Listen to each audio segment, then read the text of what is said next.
Hello and welcome all of you that are new and returning volunteers. My name is Christy Smith and I'm the Executive Director of Severe Weather Shelter Network. In this training, we'll be going over information about the ministry and provide details about how you can get involved. Severe Weather Shelter Network is now on its 11th season. We are a Christian nonprofit ministry who bases their values on Matthew 25, verse 40. That verse reads, "The king will reply, 'Truly I tell you, whatever you did for one of the least of these brothers and sisters of mine, you did for me.'" It is not required to be of any particular faith or a follower of Jesus in order to volunteer with us. You only need to be aware that we do pray before our meals and with our guests when requested. Pre-COVID, this ministry was primarily funded through church giving and private donations. During COVID, we received government funds to provide motel vouchers. Post-COVID has shown giving to be down. The ministry has hired a grant writer in hopes of filling in the gaps with grants. We are a year-round ministry. When we're not sheltering, in the spring and summertime, we have been conducting educational Homeless 101 classes for the public. We also met with our guests at local partner locations to update information in our database, as well as HMIS. If you're not familiar, HMIS is the Homeless Information Management System. By inputting data into this database, we help to bring money into the state of Colorado from DOLA to help our homeless population here in Colorado. This summer, our shelter manager in the South region, Jessica, spent time with our guests helping them to get connected to services that they needed. She helped people fill out applications for SNAP benefits, Section 8 housing, obtaining lost identification, and connecting people to specific agencies that could help with their needs. We currently provide shelter for all of Jefferson County as well as our western Arapahoe County. This area is broken up into 3 different regions. Our north region includes Arvada and Wheat Ridge. Our south region includes Littleton, Englewood, Centennial, and Sheridan. And our central region includes Lakewood, Golden, and Edgewater. In our south region, we will be sheltering in one church location, which is Emmanuel Lutheran Church, which is located near Broadway and Hamden. Our central region shelter church is River Church, which is located near Alameda and Wadsworth. We are still currently trying to locate church locations for our north region. Please keep an eye on your email and we will announce the north locations just as soon as possible. We provide emergency overnight shelter on severe weather shelter nights beginning October 1st through the end of April. The weather criteria that we're looking for in order to open up the emergency shelter is 32 degrees or colder with active moisture during the sheltering hours for 2 hours or more during the night, or 20 degrees and colder without any active moisture, but still for 2 hours or more during the night. These determinations are made at 8 a.m. and will be posted no later than 9 a.m. Notifications go out via email, are posted on our website and our social media pages. If you're not receiving the email notification, please go to our website, to our homepage, scroll all the way down, and sign up for our newsletter. This will also get you the weather alert emails. We currently serve adults 18 years of age or older who are single or married without children. Any families with children that come to us are referred out to other agencies that serve families. All of our guests do need to have the ability to get up and down off of the floor under their own power, and they must be able to pass our background check criteria. We're looking for any type of violent offense against another person within the last year or a history of. If we find that that person is not a fit for our shelter system, and we try to find another option for that guest. There are also no animals allowed at shelter. However, we do have a wonderful partnership with Foothills Animal Shelter, who has agreed to keep our guests' animals during the time that our guests are sheltering with us. At registration, our guests also have to sign off that they agree to our guest expectation rules. Some of these rules include locking up their possessions for the night, which will be returned to them the following morning, and also being in control of their body, their attitude, being respectful. If you'd like a complete list of the guest expectations, please contact your shelter manager and they'll be happy to email that to you. All of our guests must pre-register. However, if they show up at shelter, we won't turn them away if we have room. We will go ahead and register them on site.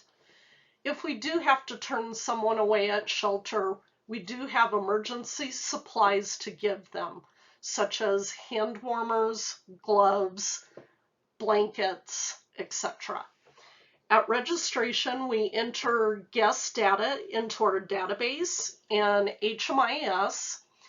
Registration is conducted at our partner locations and local libraries.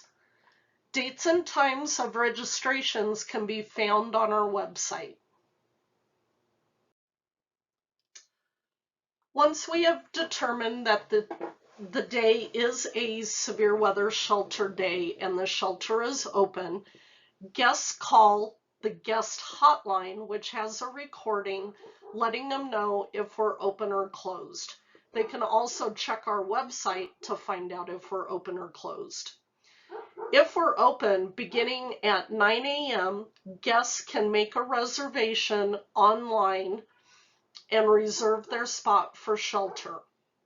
If we still have spots available at 3 p.m., we will open up our phone lines, and at that time we will be working with the local homeless navigators and other partners to see if we can find people that are in need of shelter to help fill any of those remaining open spots.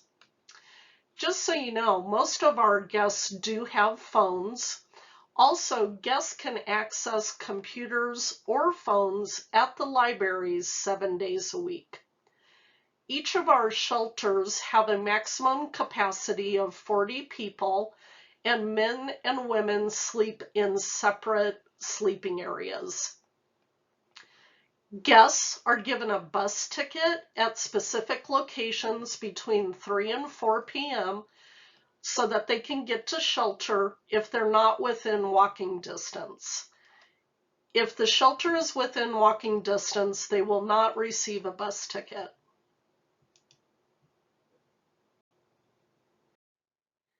There are many ways for you to get involved and help out.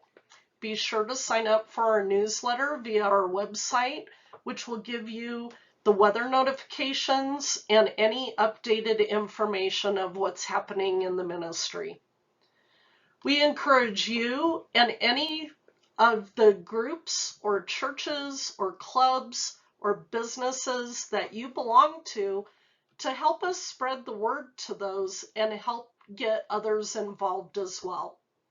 Some of the ways that you can help out would be hosting a supply drive, becoming a monthly donor, or volunteering for a variety of positions that we have available. If you would like a copy of the supply drive list, you can get that by contacting your regional manager, and they'll be happy to email that to you. We are also collecting gift cards to Walmart and Amazon. We use these when we identify a guest that has a specific need, like perhaps a pair of boots, and we use those gift cards to purchase those things. Now let's take a closer look at what it looks like to volunteer with Severe Weather Shelter Network. We were speaking with one of our shelter managers, Jessica, and she was telling us that one of the most important roles of a volunteer to a guest is a guest being able to see a smiling face that is genuinely happy to see them. We also recognize that life outside is, our guests are in survival mode. They're wondering where they're going to sleep that night. They're wondering where their next meal is coming from. They're wondering if they're safe. They're wondering if their stuff will be stolen. And we have such a unique opportunity when our guests come into our shelter space. We recognize that all of that survival mode melts away. When they're in shelter, all of their possessions are locked up, they're safe, they're warm, they're fed. They're actually able to relax a little bit and have some mental space where they can actually have some normal conversation and be able to think about those next steps that they may need to take to get out of homelessness. On shelter nights at 5:15 p.m., our shelter manager will arrive on location to unlock the building. We ask that all food providers, food servers, and evening host volunteers start to arrive at 5:30 p.m. and no later than 6 p.m. We will serve dinner right around 7 p.m. and have a prayer before the meal. Around 8 o'clock, we clean up from dinner and we have lights off at 9 p.m. The following morning, guests awake at 5:30 a.m. and begin to clean up the church and have breakfast around 6. And they are ready to leave the building between 7 a.m. and 7:30 a.m. We do have one change for this season. We used to allow guests to go in and out of shelter to go out and have a smoke break. The change is there will now be 2 supervised smoke breaks, one after dinner and one before lights out. The reason for this is the fentanyl epidemic. Fentanyl is a small blue pill. It's not ingested. It's smoked or snorted. We decided that having the 2 supervised smoke breaks, having a volunteer or the shelter manager present on the breaks will help to avoid any overdoses at shelter. If an overdose were to happen, we do have Narcan on site. All of our guests are allowed to leave shelter at any time that they want. However, they will not be allowed back into shelter that night. A few items that we would like our volunteers to know are, if you're a concealed carry permit person, please know that no weapons are allowed at shelter. Also, we are not allowed to give any type of medication to our guests, and this includes aspirin. You are, however, encouraged to bring your entire family to serve at shelter.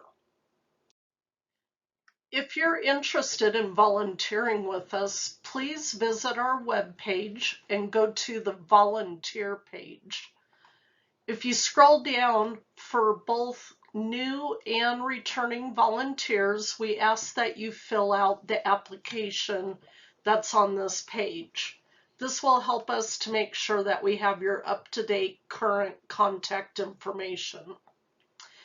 If you happen to have a specific talent or service that you think may benefit the ministry, please contact Christy for more information. Now let's take a look at each of these volunteer positions in a little bit more detail. The volunteer team lead position is responsible for helping the shelter manager in assembling and guiding all of the other volunteers that are there at shelter for that night. We're looking for someone who understands all of the different roles that happen at shelter on a night, and someone that can just help lead and answer questions. Our evening hosts help to set up our shelter space to welcome our guests in at night. They help with making name tags for our guests. They could also be helping to package up their personal belongings and label those. It could be that you're helping to clean up after dinner, or helping to supervise people while they're out on a smoke break. If all of the tasks have been done and there's nothing that our shelter manager needs assistance with, then your time is spent talking with our guests and making them feel welcome. We have a group of volunteers that are our food providers for each shelter night. Each person will sign up for a slot via the Sign Up Genius. That slot that you sign up for should feed 12 people unless it's otherwise noted on the Sign Up Genius. The different slots include main meals, veggie and salads, fruit, milk, bread, and desserts. Themed meals are also possible, and we included a few slots that are marked others so that you can request condiments or specific items. We do ask that food volunteers please do not bring any frozen meals to shelter.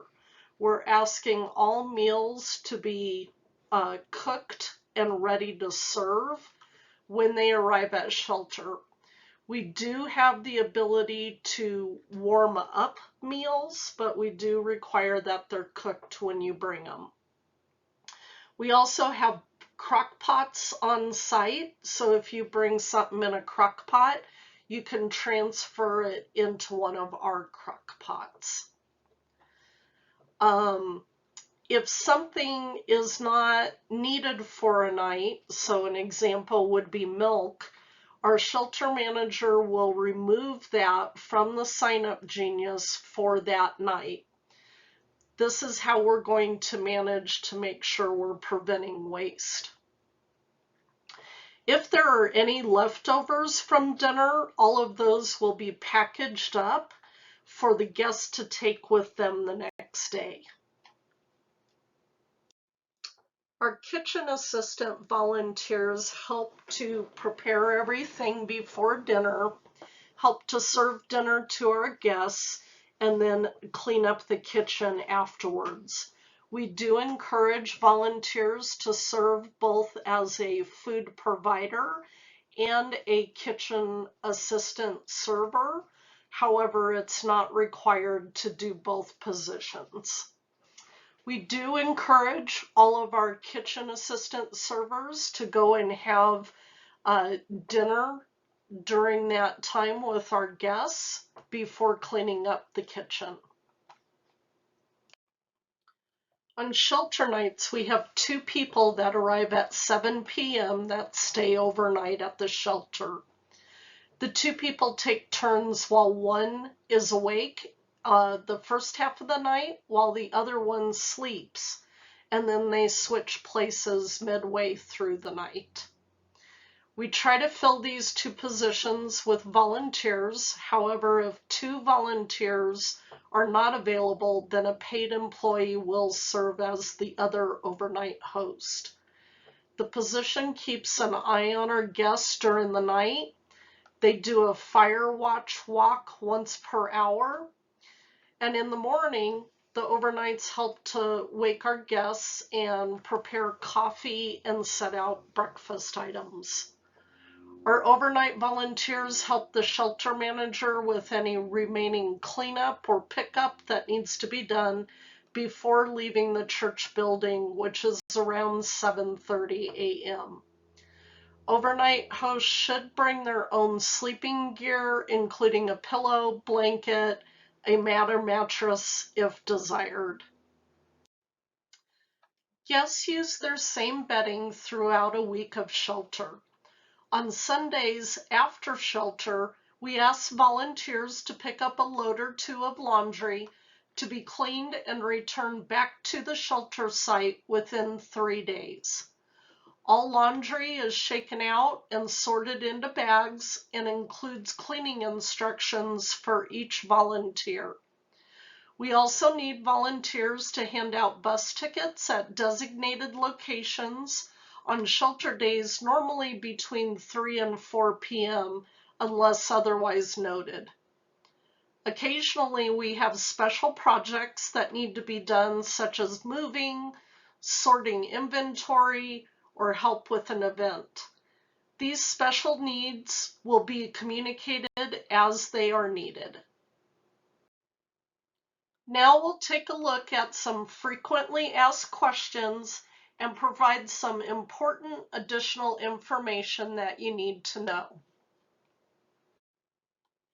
Each Friday, an email will be sent out that will include the Sign Up Genius link to sign up for volunteer spots for the following week of possible shelter. If you volunteered with us last year, you no longer have to sign up through our database. All volunteer signups will be done via the Sign Up Genius web link. Groups may serve together and only need to put the group name in the volunteer slots that the group will be covering. We do ask that each person in the group sign up as a volunteer through our website. Volunteers, including those who are bringing food, will need to check in with the shelter manager upon arrival so that we're able to keep track of volunteer hours given to the ministry. Whenever you're in doubt of a situation that may be happening, please get the shelter manager who will assess and make the decision of how to best address whatever is happening. The best way to de-escalate someone who is upset is to remain calm and allow the shelter manager to handle the situation. Any guest who is acting out and not complying with the direction from the shelter manager will be asked to leave and the police will be called. Any guest who identifies as a transgender will work with the shelter manager to identify the best area for them to sleep that night. All of our guests' items are bagged for safety and kept in a locked room overnight. Once items are stored and the guest is not allowed to access their bag until the following morning upon their departure. Guests are allowed to keep out certain items such as phones, chargers, cigarettes, and lighters. We do have a list of everything that a guest is allowed to keep out, and this is posted at shelter. These items can be kept in a Ziploc bag upon request from the guest. Guests are allowed to bring one bag of items into shelter. Any bikes, carts, large suitcases, boxes are allowed into the shelter area at the manager's discretion and will depend on the availability of space. If you served with us last year, you know that we were not at our 40 people capacity most of our shelter nights. The reason for this is that guests were still able to access motel vouchers from the local city and county homeless navigators. Other reasons include the distance to get to some of our shelter sites last year. Partners in the homeless navigators will now have access to our registration and reservation lists. This will help other agencies to encourage people to get signed up with SWSN to shelter. We are expecting to be at full capacity this season. We would also like to let volunteers know there are additional trainings that you can take that are available online. Training that relates to mental health, drug use, and fire safety can all be found online. All shelter locations have Narcan on site and should only be administered by those that are trained to use it. A specific fire watch training is required to those that are overnighting at any shelter location. These trainings are given by SWSN staff and must be completed before you are able to volunteer for this position. Please feel free to contact anyone on the team with any additional questions that you may have. Please note that right now, as we are trying to put our North region together and prepare for our shelter season, we do have additional staff helping us out. You may be contacted by Tracy or Carissa while Ron is still in training. Tracy and Carissa are also filling in temporarily as the North volunteer coordinators. Hopefully everyone has heard by now that Lynn-Ann is stepping away from the ministry. Lynn-Ann and Christy are working on the transition through the end of November. One final note, we ask everyone to please like and share us on their social media pages. We are on Facebook, Instagram, Twitter, and LinkedIn. By interacting with our social media, you help to let others know about this ministry and how they may be able to help out. Thank you so much for attending this training and for being willing to volunteer with us. We definitely could not do this ministry without you. I pray blessings upon you and look forward to seeing you in person at shelter soon.